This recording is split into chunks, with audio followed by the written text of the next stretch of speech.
chicos, hoy aquí tenemos Gabby, que está lista para pintar con gato almohada.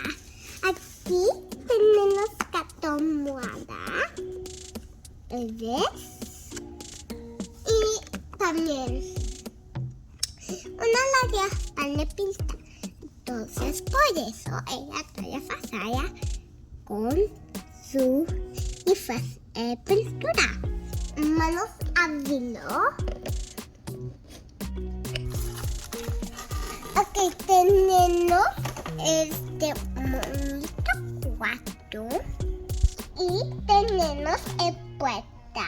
Ella pasando el manzanillo. A ver qué tal que está cayendo. Está tomada. Será nuestra puerta mágica. Menos más para que el casa de Gabby tenga espacio por aquí y estos dos lados. Porque aquí ves que debes que poner cama. Ok. Aquí tenemos el puerta que deben.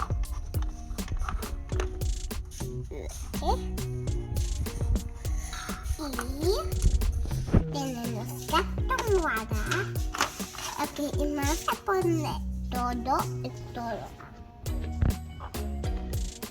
Aquí tenemos espejo.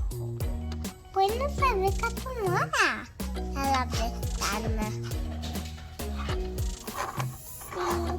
Ok, y ahora las sorpresas.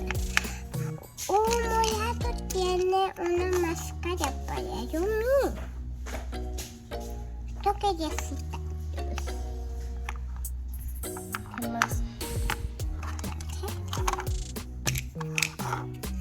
Un olivo y el naranja.